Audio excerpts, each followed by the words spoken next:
제가 먼저 요한복음 2장 1절 받들어 봉독함으로 교독하겠습니다. 사흘째 되던 날 갈릴리 가나에 혼례가 있어 예수의 어머니도 거기 계시고 예수와 그 제자들도 혼례의 청함을 받았더니 포도주가 떨어진지라 예수의 어머니가 예수에게 이르되 저들에게 포도주가 없다 하니 예수께서 이르시되 여자여 나와 무슨 상관이 있나이까 내 때가 아직 이르지 아니하였나이다. 그 어머니가 아인들에게 이르되 너희에게 무슨 말씀을 하시든지 그대로 하라 하니라. 거기에 예수님의 정결 예식을 따라 두세 통 드는 도라말이 6이 놓였는지라. 예수께서 그들에게 이르시되 항아리에 물을 채우라 하신즉 아기까지 채우니 이제는 떠서 연회장에게 갖다 주라 하시매 갖다 주었더니 연회장은 물로 된 포도주를 맛보고도 어디서 났는지 알지 못하되 물떠온 하인들은 알더라. 연회장이 신랑을 불러 말하되 사람마다 먼저 좋은 포도주를 내고 취한 후에 낮은 것을 내고는 그대는 지금까지 좋은 포도주를 두었다 하니라. 예수께서 이 첫 표적을 갈릴리 가나에서 행하여 그의 영광을 나타내시매 제자들이 그를 믿으니라. 아멘. 예수님이 어떤 분이신지 우리가 또 오늘 말씀을 통하여 우리들에게 하나님께서 각자에게 부어주시는 그런 은혜가 반드시 있으리라고 믿습니다. 오늘 이 가나 혼인 잔치를 통하여 이 사도 요한은 제자 요한은 무엇을 말하고 싶어 하는지에 대해서 우리 은혜를 나누려고 합니다. 지난주에 왜 사복음서에 대해서 우리가 은혜를 나눴냐면 마태는 예수님이 왕되심을 어떤 그 회중이 말씀을 듣는 회중이 유대인들이었어요. 그래서 족보를 사용해서 예수님이 왕되심을 기록했고 또 마가는 예수님의 종됨을, 그래서 마가복음은 세례를 받자마자 뭐 하시는 예수님을 기록하고 있다고 그랬어요? 일하시는 예수님. 그 종이니까 족보가 있어요, 없어요? 없죠. 종은요. 그 다음에 이제 누가복음은 인자이신, 육신으로 오신. 그래서 예수님의 그 유아기 때 어린 시절의 기록은 누구만이 기록하고 있어요? 누가만이 유일하게 독특하게 기록하고 있어요. 자, 요한복음에는 족보가 나와요. 안 나와요. 족보가 안 나오는 이유가 요한은 특별해요. 요한이 바라본, 그래서 요한복음은 마태나 마가나 누가복음에 겹쳐지는 부분이 거의 없어요. 그리고 요한만이 가지고 있는 특별한 기법이라고 해야 되나요? 방식이라고 하나, 그것을 통하여서 예수님이 하나님 되심을, 하나님의 아들 곧 창조주 되시고 하나님 되심을 자기 방식대로 자기의 어떤 독특한 방식으로 기록하고 있는데, 그 독특한 방법이 뭐냐면 7가지 자증적 예수님의 설교를 가지고 예수님이 뭐라고 그러세요? 나는 생명의 떡이요, 나는 진리고, 나는 부활이고, 나는 빛이고, 나는 선한 목자고. 그쵸? 예수님께서 이제 주보에 없으니까 우리가 다 잃어버리지만 기억하시잖아요. 그 7가지. 그리고 내가 길이야, 생명이야, 난 부활이야, 난 선한 목자야, 양의 문이야, 세상의 빛이야, 내가 생명의 떡이야. 이렇게 자증적 설교, 즉 7대 7가지 자기 선언을 하시는 것으로 요한은 기록하고 있어요. 그런데 생명의 떡 되시고 빛 되시고 진리가 되시고 길이 되시고 선한 목자가 되시고 부활이 되시는 그 예수님을 증명해내야 되잖아요. 그런데 그 증명해내는 걸 뭐로 증명해내요? 7가지 표적을 가지고. 그래서 표적이 뭐라고 그랬어요? 세메온이라고 그랬어요. 사인을, 이 기적을, 이적을. 그래서 사도 요한은 이 다른 복음서에서 예수님의 기적은 기적이고 이적이라고 기록하고 있는데, 이 사도 요한은 예수님의 어떤 기적들을 표적이라고. 이게 뭐냐면 이 기적은, 이 이적은 예수가 그리스도인 걸 가리키는 세메이온이야 라는 독특한 방법을 가지고 사도 요한은 예수님을 증거하고 있어요. 그 첫 번째, 그 7가지 예수님의 나는 뭐야, 나는 뭐다, 나는 뭐다.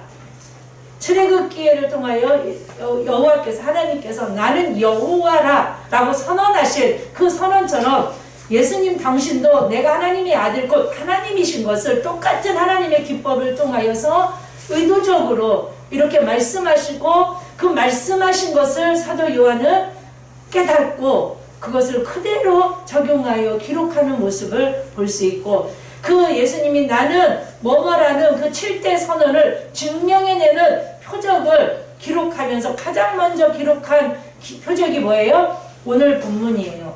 가나 혼인잔치에서의 물이 변하여 포도주가 되는 이 역사예요. 이 역사를 전체적으로 본다면 가장 넓게 본다면 하나 핵심이 뭐냐면 나는 창조주야. 아멘? 아멘. 7가지 표적을 통하여 이제 예수님은 그 7가지 표적은요 물로 포도주를 만들고요 다음 주에는 신하의 아들을 살려내시고 고쳐주시는 38년 된 병자를 치유하시고 오병이의 기적을 일으키시고 무리를 걸으시고 날 때부터 속용된 자를 치료하시고 죽은 나사로를 살리시는 데까지 7가지 이 표적을 통하여서 하나님이 어떤 분이심을 당신이 하나님으로서 어떤 분이심을 선언한 그 선언을 증명해내시는 그런 어떤 독특한 방식으로 요한은 기록하고 있으면서 이 첫 번째 표적을 통하여 요한은 무엇을 말하고 있냐면 그리스도 예수가 하나님이심을 어떤 하나님이요? 창조의 하나님. 물이 변하여 포도주가 된 거는요 창조입니다. 아멘. 색깔만 변한 게 아니고요 본질이 바뀌었어요. 저와 여러분들은요 겉으로만 그리스도인으로 변화된 자들이 아니에요. 아멘. 아멘. 제가 좋아하는 단어 중에 하나 팔린게네시아라는 중색 거듭남이라는 이따 뒤에 나오겠지만 제가 그 단어를 되게 은혜로 여겨요. 사랑하는 여러분, 저와 여러분들은요 겉만 바뀐 그리스도인이 아니라는 걸 기억하셔야 돼요. 아멘. 이미 속까지 다 변화시켜 놓으셨어요. 아멘. 본질이 바뀌었어요. 체질이 바뀐 자들이에요. 아멘. 막 애써서 힘써서 바뀐 것이 아니고 우리를 재창조하셔서 보라 새 것이 되었도다. 새로운 피조물이 되었어요. 아멘. 새롭게 그리스도인으로 창조해내셨다는 거예요. 아멘. 그래서 첫 번째 이 표적을 통하여서 요한은 그리스도가 창조주 하나님이신 것을 말씀하고 있다는 것을 우리는 기억하시면서 자 오늘은 지난주에 이어서 같은 이야기를 하려고 합니다. 다 우리가 끝까지 가지는 못해서 아쉬움이 있어요. 자 요한이 요한복음을 기록한 목적을 제가 지금 여러분들에게 말한 그것을 그대로 담아서 20장 31절에 담아내고 있습니다. 우리 한번 화면을 보고 한번 해볼까요? 시작! 오직 이것을 기록함은 너희를 예수께서 하나님의 아들 그리스도이심을 믿게 하려 함이요 또 너희로 믿고 그 이름을 힘입어 생명을 얻게 하려 함이라. 이 생명은요 구원이고요 우리들에게 영원한 생명을 말씀하고 있습니다. 요한은 이 요한복음을 다 기록하고 내가 왜 요한복음을 왜 기록한 줄 알아? 그래서 사실 20장에서 끝났어야 돼요. 근데 21장에 부록 같은 21장에 요한은 무슨 제자예요? 사랑의 사도예요. 아멘. 아멘. 저는 21장 요한복음 21장의 부록을 왜 썼는지가 마음이 뭉클해요. 왜 썼냐면 저는 그렇게 느껴요. 베드로를 변명해 주고 싶었어요. 요한복음 21장은 베드로의 회복의 장이에요. 아멘. 요한이 같은 제자 베드로를 이제 변화된 베드로를 보았을 거 아니에요. 어떻게 회복됐는지를 보았을 거 아니에요. 그가 예수님이 부활 후 교회 공동체를 떠난다니까요. 그게 핵심이라니까요. 부활했다는 소식을 들었을 때 그는 괴로웠어요. 마주치는 눈빛에 그가 무너졌거든요. 저주하고 맹세하고 나 막 진짜 그 예수 청년 모른다고 갈릴리 청년 모른다고 하고 딱 돌아섰는데 제가 이렇게 비유하잖아요. 횡단보도에서 막 목사님 욕을 하고 막 가다 보니까 옆에 이상한 사람에서 보니까 목사님이요. 그 사람이 교회를 올까요? 못 올까요? 못 오죠. 똑같아요. 양심에. 베드로도 그 전에 예수님이 부활하시기 전에까지만 해도 교회 공동체 안에 있었다니까요. 제자들과 모여 있었다니까요. 막 말씀 붙잡고 있었다니까요. 두려웠지만 있었다니까요. 근데 그가 다시 교회 밖으로 나아가는 이유가 뭐였냐면 예수님이 뭐 했대? 부활했대. 그럼 막 자꾸 나타난대 어디에? 그 마음이 어땠을까? 우리의 마음 아니에요? 내 마음이에요.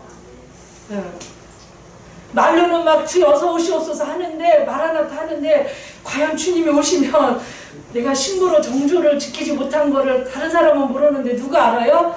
다시 오실 내 신랑 주님은 알잖아요. 그러니까 잠깐만요 아버지 좀 정신 좀 차리고 다시 정조를 지킬 때. 그래서 저는 요한복음 21장을 보면서 마음이 늘 뭉클해요. 야 멋있다 요한이. 아멘. 그런 그리스도인이 되었으면 참 좋겠습니다. 누군가에 대해서 진짜 사랑하는 마음으로 그래서 21장은 부록 같아요. 넘쳐도 되고 안 써도 되는데 굳이 이 베드로의 그 회복, 예수님이 베드로를 회복시켜서 베드로를 그 정말 귀하게 수제자로서 그 위상을 다 뭐예요? 격상시켜 놓으시잖아요. 높여주시잖아요. 그러니까 사명을 주시잖아요. 사도 요한이 사랑이 없었다면 21장을 쓰진 않았겠죠. 그래도 썼겠지만 어쨌든 요한복음 21장을 썼던 사도 요한의 그런 사랑이 참 우리 안에 있었으면 좋겠다 하는 생각을 늘 합니다. 그래서 누군가를 변명해주고 그 사람이 알아주지 않아도 지금 역사가 알아주고 있잖아요. 우리가 알아주고 있잖아요. 그쵸? 그 사도 요한의 그 사랑의 마음을 성령이 감동하셔서 그 감동하신 가운데 21장을 썼던 그것처럼 저와 여러분들도 요한복음 21장을 쓸 수밖에 없었던 사도 요한의 마음처럼 누군가를 끊임없이 품어주시고 높여주시고 사랑해주시고 무언가 누군가가 잘한 일이 있다면 그 사람이 없을 때 그 사람을 높여주고 인정해주고 아니요 얼마나 그분이 귀한데요 얼마나 기도 많이 하시는데요 얼마나 살아내려고 애쓰시는데요 시대가 여러분들을 어느 날 알아줄 것이고 모든 걸 보고 계시는 주 하나님께서 그런 여러분들의 그 사랑과 성김의 마음을 알아주시리라고 믿습니다. 사랑하는 여러분, 그래서 지난주에 제가 1장의 이 제자들은 예수를 만난 제자들이었어요.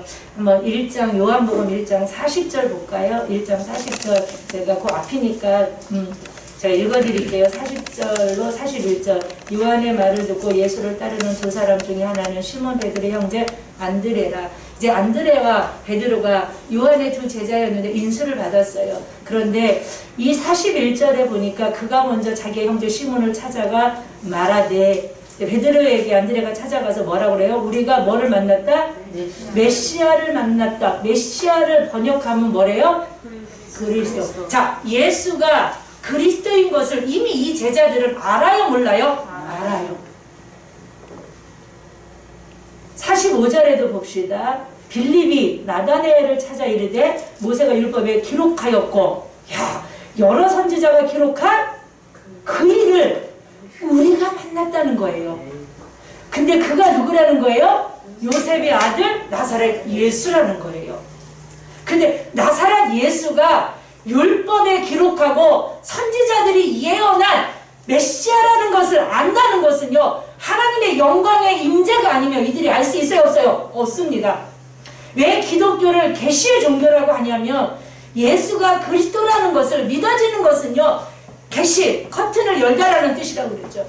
열어주시지 않으면 계시해 주시지 않으면 우리는 고백할 수 없어요. 아멘? 이것은 그저 우리들에게 주신 은혜입니다. 여러분들이 막 애쓰고 힘써서 막 예수 믿은 것 같고 그리스도가 믿어지는 것 같고 복음의 능력이 막 아닙니다. 하나님의 전적인 은혜입니다. 이들은요 이미 이 나사렛 예수가 율법에 기록하고 선지자들이 기록한 그 하나님이 그리스도 예수 나사렛 예수라는 걸 이미 알고 있었습니다. 49절도 한번 볼까요? 나다나엘이 또 만나죠, 예수를. 그래서 이렇게 말합니다. 대답하되 라삐여, 당신은 아들이시요 이스라엘의 예, 하나님의 아들임을. 이 바돌로메가 나다나엘인 건 아시죠? 돌로메의 아들이라는 뜻이 바돌로메고 그의 이름은 나다나엘이에요.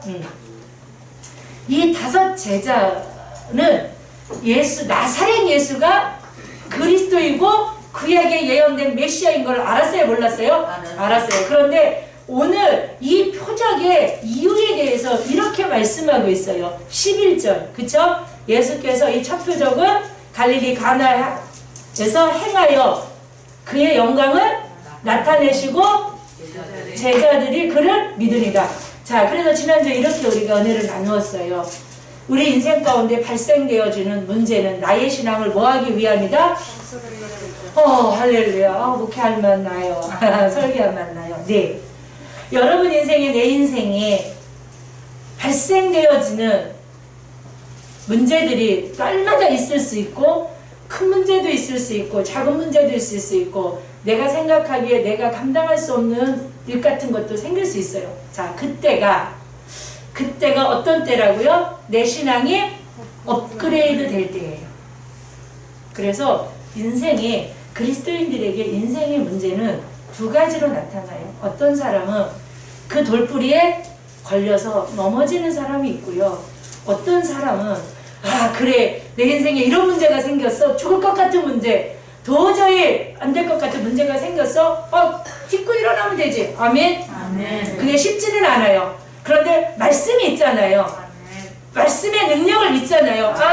그래, 우리 신앙의 모든, 그래서 제가 마라를 이렇게 표현해요. 그들에게 이스라엘 백성들에게 마라를 허락하셨는데, 그 마라는, 인생에 쓴 문제는 하나님의 백성들이 기도하게 하시고자 기도의 자리로 부르시는 뭐다? 부르심의 메시지다. 아멘이시죠?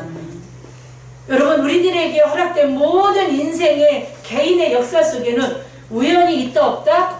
없다는 거예요. 허락하셨거나 계획하셨거나, 넘어졌던 망했던 사나 죽으나 우리 인생에는요, 개인의 역사, 가정의 역사, 교회의 역사, 그쵸? 우리 계시록을 통해서 다 은혜 나누셨죠? 뜻없는 눈물 한 자락도 없고요, 뜻없는 한숨 한 자락에도 우리 인생 가운데 허락되지 않는다는 거예요. 하나님이 허락하셨기 때문에 한숨도, 눈물도, 실패도, 성공도, 축복도, 아픔도, 고난도 이유가 있다는 거예요. 기도의 자리로의 부르심의 메시지를 그 속에 담아낼 수도 있고요, 너의 신앙을 업그레이드 시키고자 하시는 아름답고 선하신 뜻이 있다는 것을 기억하십시오. 하나님은 그런 목적의 이유가 있어요. 뭐냐면 너랑 일하고 싶다는 거예요. 그래서 바울은 우리는 다 하나님의 일을 하는 하나님의 동역자라고 말하고 있어요. 아멘. 우리는 우리 일을 하라고 그리스도인으로 부르시지 않으셨다는 거예요. 누구의 일을? 하나님의 일을. 누구와 함께? 하나님과 함께 동역자들과 기쁨으로 감당하기를 원하셔서 저와 여러분들을 부르셔서 이 자리에 함께하고 계신다는 것 기억하시기를 축복합니다. 이들은 이미 예수가 그리스도를 알았어요. 자, 그런데 우리도 여러분, 이 자리에 계신 여러분들, 여러분 굳이 우리 인생 가운데 그런 문제 없어도 예수가 그리스도인 걸 아시잖아요. 복음의 능력을 믿으시잖아요. 그런데 우리는 천국 갈 때까지 우리 인생에 문제가 발생해요? 전혀 발생하지 않아요?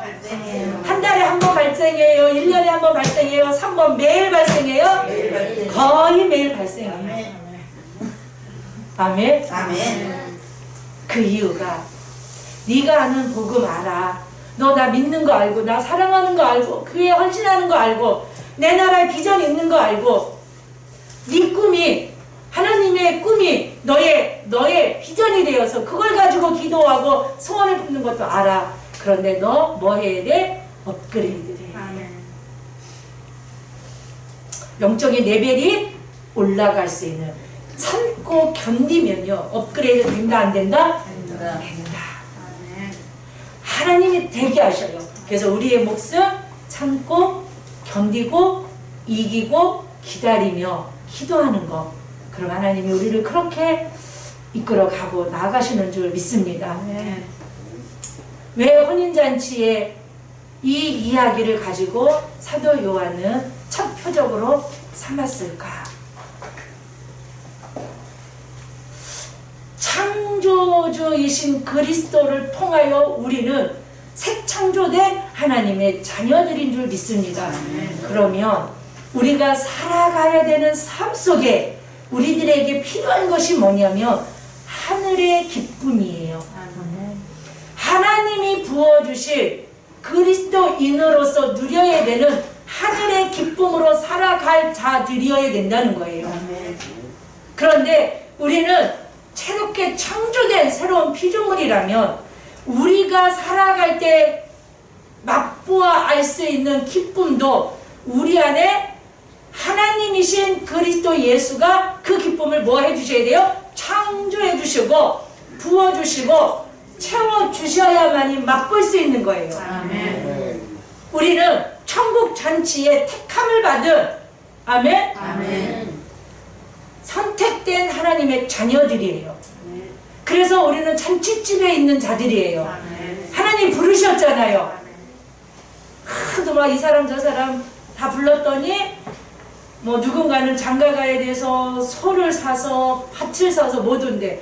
그래갖고 뭐라고 그러세요? 나가서 너희들은 소외되고 가난하고 병든 자들을 데리고 와라 잔치해. 그래서 우리가 온 줄 믿습니다. 아멘. 그러면 우리는 이 잔치집에 있는 자들이에요. 천국 잔치집에 있는 자들이고 혼인 잔치를 기다리는 신부예요. 아멘. 그러면 잔치집에서 우리에게 뭐가 있어야 돼요? 기쁨이 있어야 돼요. 아멘. 유일하게 잔치집에 흥을 돋구는 음료가 뭐예요? 포도주예요. 우리는 유일하게 그리스도인으로 살아갈 때 우리는 기쁨이 있어야 되는데 예수님은 이렇게 말씀해요. 내가 성령으로 기뻐한다고 말씀하세요. 아멘. 하나님이 부어주시는 성령이 아니고서는 그리스도인의 기쁨은 우리들에게 없어요. 아멘. 이거를 저는 주님이 창조해 주시는 하늘의 기쁨이라고 저는 표현하고 있는 거예요. 그런데 이 잔치집에 보니까 탁월한 영성, 탁월한 누군가 한 사람을 통하여 그들에게 포도주가 없는지라. 그죠? 원문으로 직역하니까 뭐예요? 포도주가 바닥이 났다라는 거예요. 그러니까 전혀 없는 거예요. 그리스도인으로 교회 생활을 하는데 여러분 교회 생활은 천국을 연습하는 곳이에요. 아멘. 그래서 뭐 교회 생활이 편하고 좋아서가 아니라 교회 생활, 공동체 생활을 통하여 영적인 기쁨이 여러분들에게 있으셔야 돼요. 교회 가면 나는 하나도 나를 건드리는 사람이 없으니까 나는 교회 생활이 좋아. 그게 아니라 교회 공동체를 통하여 누군가 가시로 찔리기도 하고 말로 찔리기도 하고 뭐로 막 찔리기도 해. 그런데 그 이상의 그것을 가지고 그를 위하여 기도하고 참아냈을 때 하나님이 부어주시는 하늘의 기쁨을 맛보아 알므로 말미암아 교회 오는 게 두렵지 아니하고 공동체 생활이 무섭지 않는 거예요. 찔러보라고 그래. 내가 확 기뻐하고 축복해버릴 거야. 아멘. 아멘. 그래갖고 누가 나를 막 찌르고 나를 막 갈굴 때 할렐루야. 내가 사랑 없음을 내가 그를 위하여 기도하고 그를 더 섬기고 그래서 내년에 할 게 이것저것 할 게 없어서 마니또라도 한번 해보려고 합니다. 네. 마니또락도 한번 해서 뽑아갖고 그분을 내가 죽게 하듯 그분이 신앙생활을 잘할 수만 있다면 그분이 교회생활 잘할 수만 있다면 그리스도의 신부로 잘 살아낼 수만 있다면 내가 그를 위하여 축복하고 아멘. 내가 그를 위하여 기도하고 아멘. 그가 교회에 오는 길을 내가 닦으리라. 아멘. 그런 생각 중에 있다는 거예요. 자, 사랑하는 여러분, 그런데 그들에게 포도주가 바닥이 나버린 거예요. 그래서 우리의 신앙생활에 이 심령의 돌 항아리에 과연 포도주가 얼만큼 채워졌나, 하늘의 기쁨이 얼만큼 채워졌나. 이 기쁨은 영적인 기쁨이에요. 내가 백을 샀을 때, 내가 집을 샀을 때, 내가 차를 샀을 때, 육신의 것이 잘 되고 육신의 것들이 형통했을 때 주어지는 것도 성도들에게는 하나님이 주신 기쁨이지만 그 기쁨은 잠시예요. 그 기쁨은 사라져요. 왜요? 만약에 집을 샀을 때 얻는 기쁨은 집이 사라지면 그 기쁨도 사라집니다. 내가 백을 샀을 때 기뻐. 그런데 그 백이 찢어졌어. 얼마나 보니까 명품을 애기라고 부르더라고요. 명품 백을 여자들이 아이고 우리 애기라. 그게 없어지면 우리의 기쁨도 없어져요. 그런데 그리스도인으로서 오늘 이 2장을 통하여 이 사도 요한이 첫 표적 가나의 혼인잔치를 통하여서 말하고자 하는 게 뭐냐면, 너희가 진짜 예수 그리스도가 하나님인 것을 믿다면 그분을 통하여 너희들에게 분명 뭐가 있을 거라는 거냐면 하늘의 기쁨이 있다라는 거예요. 그 기쁨을 너희가 맛보아 알았으면 좋겠다는 거예요. 그 기쁨을 경험함으로 말미암아 이 하나님의 영광을 나타낸 이 자리에서 그 제자들이 내가 그리스도라고 믿는 예수를 통한 기쁨이 있어야 되잖아요. 나의 구원자라고 믿는 예수를 통한 기쁨이 여러분들에게 있어야 되잖아요. 여러분들이 구원받은 백성이라고 믿고 고백하잖아요. 그쵸? 신앙의 고백을 하잖아요. 그렇다면 뭐가 있어야 되는 거예요? 그것을 통한 기쁨이 있어야 된다는 거예요. 이들은 그리스도라고 선언하고 믿는 자들이에요. 그래서 이들에게 주님이 업그레이드된 신앙을 원하시는 게 뭐냐면, 너희가 그렇다면 예수 그리스도 안에서 신령한 하늘의 은혜, 기쁨을, 즐거움을 맛보아야 된다는 거예요. 그래서 잔치집 이야기를 하고 있는 거예요. 제가 어제 결혼식에 주례를 처음 해봤어요. 개인적으로는 영광이고 복된 사역이고 축복이었습니다. 그 이유가 이 주례를 시간은 5분으로 제한되어져 있어요. 제가 경찰방송 이래 연습을 이렇게 많이 해본 적이 없어요. 하면서 얼마나 기도했는지 몰라요. 하나님, 이 아름다운 선남 선녀 신랑 신부에게 제가 이 짧은 5분 동안에 아무것도 해줄 수는 없으나 기도합니다. 아멘. 그때 신부가 어저께 밤에 전화했어요. 기도 많이 했어요. 그랬더니 느껴졌어요. 얼마나 이쁜지. 여러분, 가문의 영광입니다. 아멘. 얼마나 신부가 씩씩한지. 서약하겠습니까? 그랬더니 네! 저는 네 이것보다 네! 하는 그 신부가 마음에 들더라고요. 예. 그런 당찬 믿음이 있어야 남자 이끌 수 있습니다. 예. 남편이 교회 안 갈 때 싫어 그러면 어디 가야지 이렇게 할 수 있는 거예요. 영권이에요. 그 목소리가 좀 마음에 들더라고요. 신랑 신부한테 해줄 게 제가 뭐가 있겠습니까? 성경책을 커플로 웨딩을 사서 제가 이제 오늘 읽을 거예요. 어디를 읽냐면 이 창세기를 한번 화면에 띄어갔어요. 화면에 띄어졌죠. 창세기 2장 5장인가요? 아니 먼저 에베소서 5장 32절인가요? 네, 한번 읽어볼까요? 시작. 위일이 크도다 나는 그리스도와 교회에 대하여 말한다. 자, 아멘. 자, 성경은 제가 지난주에 결혼 관점으로 봤을 때 뭐로 시작해서 뭐로 끝난다고 그랬어요? 성경에 결혼으로 시작해서 결혼으로 끝나는 게 이 관점으로 보면 보여요. 그래서 제가 주례사 대신에 이들에게, 이 두 부부에게 성경책을 사주고 제가 이 부부에게 편지를 써주고 이 부부에게 창세기 2장 21절과 25절과 에베소서 5장 22절과 33절을 빨간 줄로 기도하면서 빨간 걸로 하고 또 이거 형광펜으로 또 이렇게 해서 이제 제가 주례를 맡기면 그렇게 하려고 하오니 혹시 주례권이 있으면 소개 좀 해주십시오.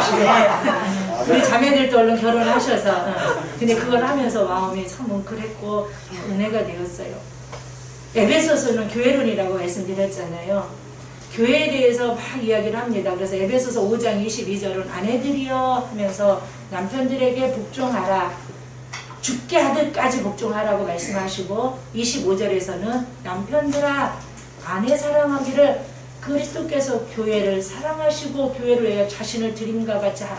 즉 여러분 막 남편들이 그러죠. 아내들이요 막 죽게 복종하지 하라고 막 하는 거에 은혜 받죠. 근데요 남편들에게 하시는 말씀은 더 찢어져요. 뭐냐면 남편들아 그리스도가 교회를 위하여 자기 육체를 찢었어요.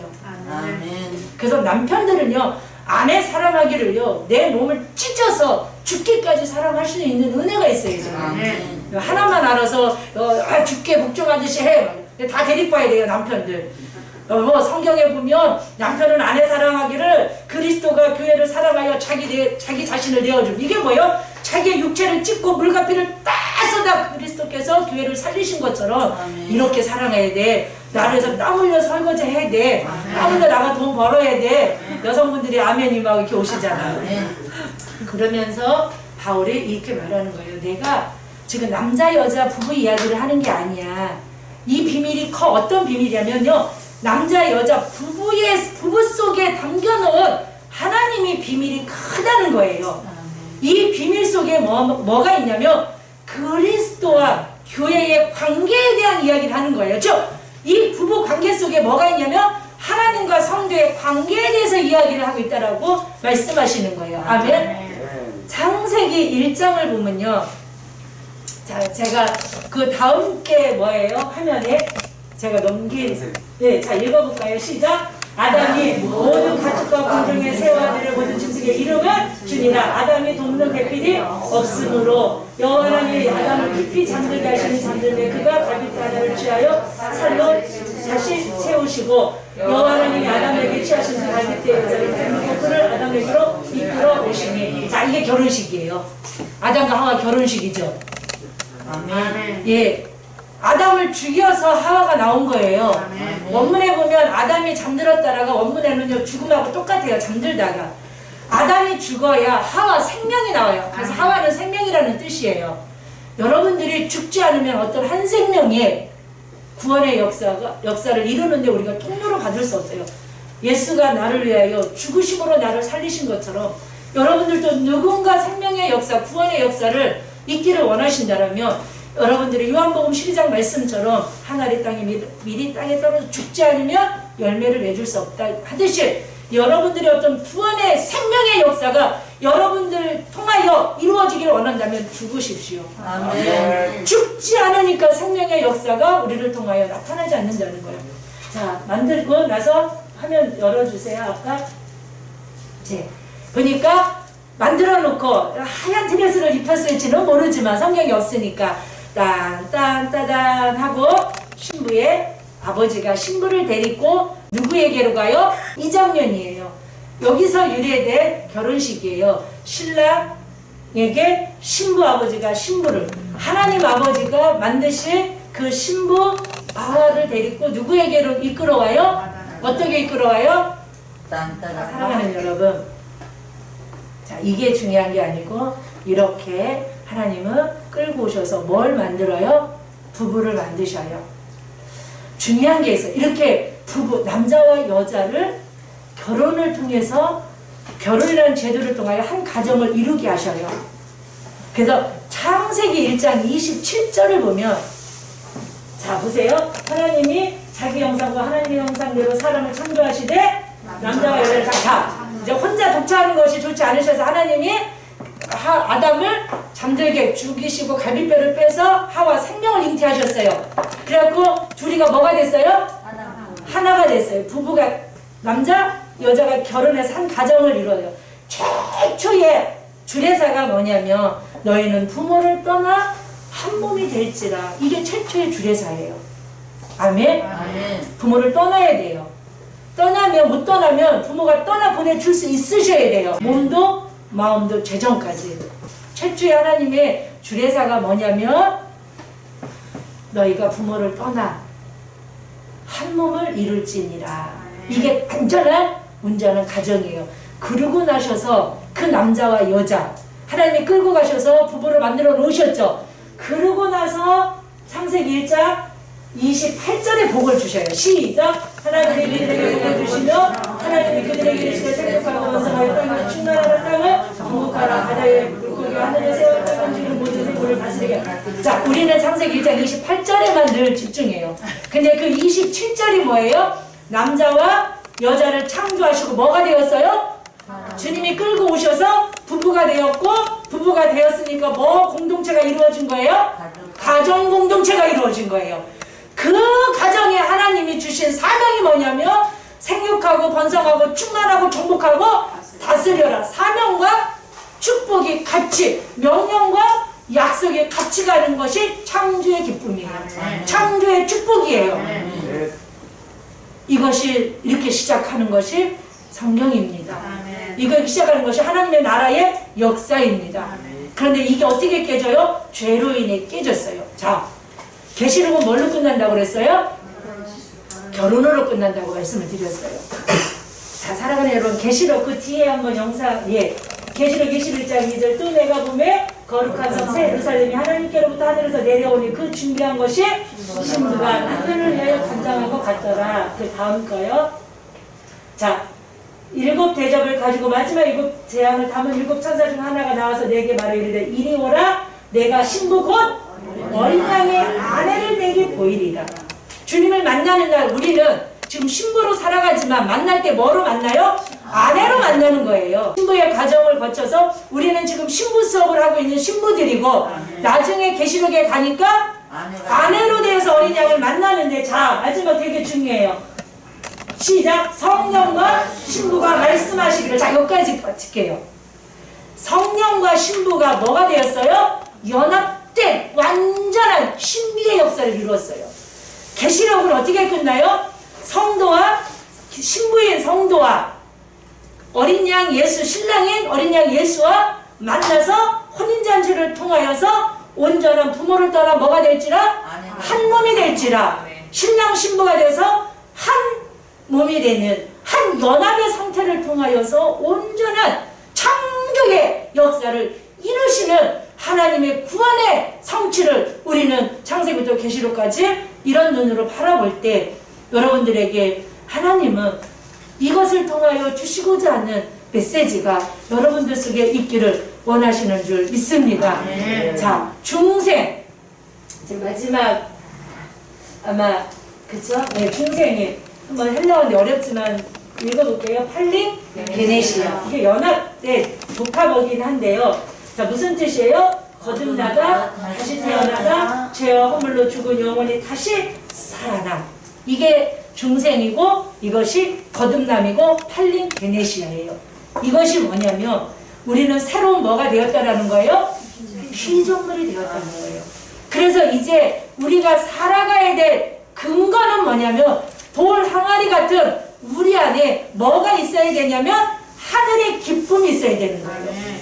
우리는 중생했어요. 거듭났어요. 새로 태어났어요. 그런데 땅의 것으로 기뻐하며 살아가니까 예수 믿는 뭐가 없는 거예요? 기쁨이 없는 거예요. 뭔가 잘 돼서 몇 푼백 아가 하면서 하면 막 기쁘고, 좋은 집, 좋은 차 하면 기뻐하지 말라고 그래도 막 기쁘고, 그런데 그 기쁨은 잠시라니까요. 영원하지 않다니까요.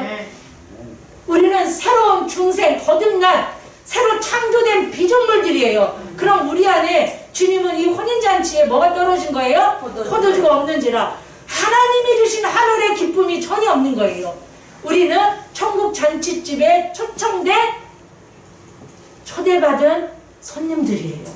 아멘? 그래서 여기서 신부 수업 잘 하고 있다. 혼인잔치에 신부로 입장하여서 그리스도의 아내가 되는, 그래서 성령과 신부가 함께 되어지는 그런 구원의 온전한 역사를, 죄로 깨어졌던 이 역사를 예수 그리스도를 통하여 우리에게 맛보아 알게 하신다는 거예요. 아멘. 자, 사랑하는 여러분, 그리스도 안에는요 이런 두 종류의 사람이 있다는 거예요. 9절에 보니까 포도주를 맛보고도 이미 저와 여러분들은 하늘의 신령한 은혜를 뭐한 자들이에요?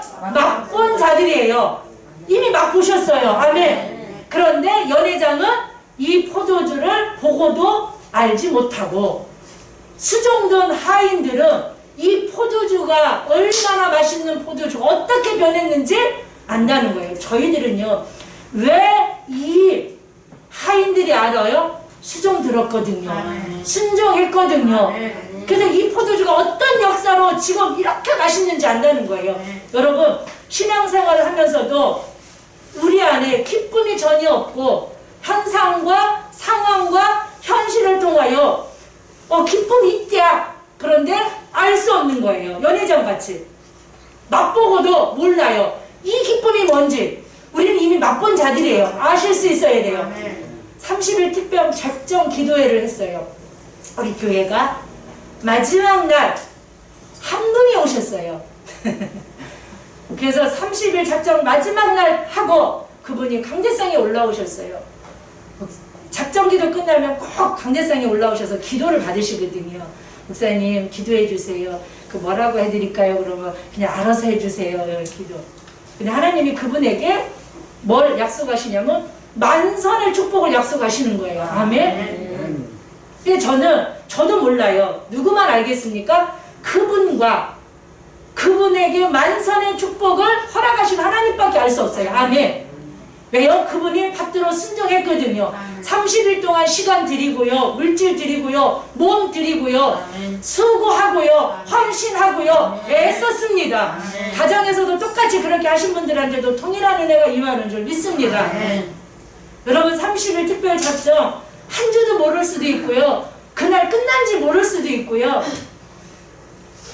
그런데 하인들은 그 기쁨을 왜요? 수종 들었거든요. 왜요? 순종했거든요.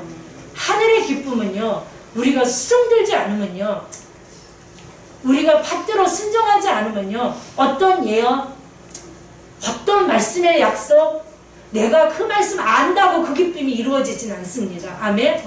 수종 들었을 때, 받들어 순종했을 때, 그와 하나님과의 관계 속에서 만선의 기쁨이든 형통의 축복이든 부유한 축복이든 치유의 축복이든 부유의 축복이든 건강의 축복이든 자녀의 축복이든 직장의 축복이든 사업의 축복이든 여러분들이 알 수 있다는 거예요. 맛보아 알 수 있는 그런 하늘의 은혜가 여러분 속에 있기를 바라는 마음으로 성령님은 어쩌면 사도 요한을 통하여 첫 번째 이 가나 혼인잔치의 이 역사를 통하여서 너희들은 거듭난 팔린 게네시아 한 죄와 허물로 죽었던 너희들은 옛사람은 벗어버리고 이제 새로운 피조물이야. 너희들은 이 땅의 것으로 살 수 없는 자들이야. 그런데 보니까 뭐가 없어? 하늘의 기쁨이 없어. 다 바닥나 버렸어. 포도주가 없어. 예수 믿는 기쁨 없고요, 사역의 기쁨도 없고요, 신앙생활의 기쁨도 없어요. 하나님이 부어주셔야 돼요. 하나님이 우리의 도랑아리 같은 심령에 이 물이 변하게 하셨사오니, 우리를 새로운 피조물로 하셨사오니 하늘의 기쁨을 맛보아 할 수 있는 그리스도인으로 주여 나를 붙잡아 주시고 내게 하늘의 기쁨을 부어주셔야지. 그쵸? 우리가 그 기쁨을 구해야 되는 줄 믿습니다. 그래서 여러분들이 밥과 알므로 말미암아 예배의 기쁨, 찬양의 기쁨, 헌신의 기쁨, 수고의 기쁨, 드림의 기쁨, 섬김의 기쁨, 여러분들이 그걸 팍들어 순종할 때만이 맛보아 알 수 있는 종의 삶을 살기를 원하시는 하나님의 기쁘신 뜻이 이들에게, 이 제자들과 이곳에 있는 자들에게 있는 줄 믿습니다. 기도합니다. 하나님, 바울은 신령한 것을 사모하라고 말씀하고 있습니다. 그리스도 안에 하늘에 속한 신령한 복이 있다고 말씀하고 계십니다. 하나님, 우리는 그리스도인이 되었고 하나님의 자녀가 되었고 주의 백성이 되었고 교인이 되었고 성도가 되었고 권사가 되었고 목사가 되었고 사역자가 되었습니다. 과연 우리 안에 그런 기쁨이, 하늘의 신령한 새 창조의 기쁨과 은혜가 우리 안에 있는지 오늘 말씀을 통하여 우리를 한번 점검해 볼 수 있는 은혜가 있게 하시니 감사합니다. 내가 보기에 좋은 것 먹고 좋은 것 입고 좋은 것 마시고 좋은 것 사고 좋은 것 누리는, 이것도 하나님이 주신 선물이지만 다 없어질 것들입니다.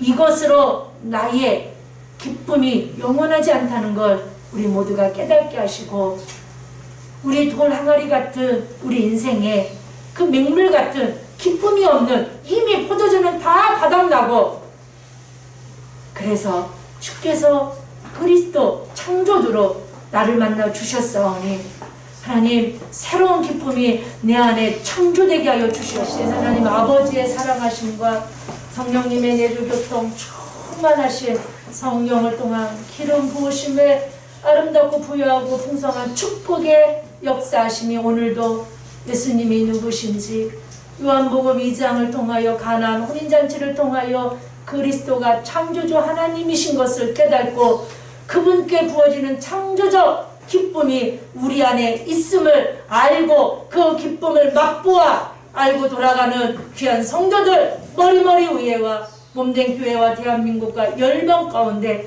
선교하시는 선교사님들과 그분들의 귀한 사역 가운데 그 놀라우신 성령을 통한 축복의 기름 부음이 이제로부터 영원 무궁토록 함께 계시기를 축원드리옵나이다. 아멘.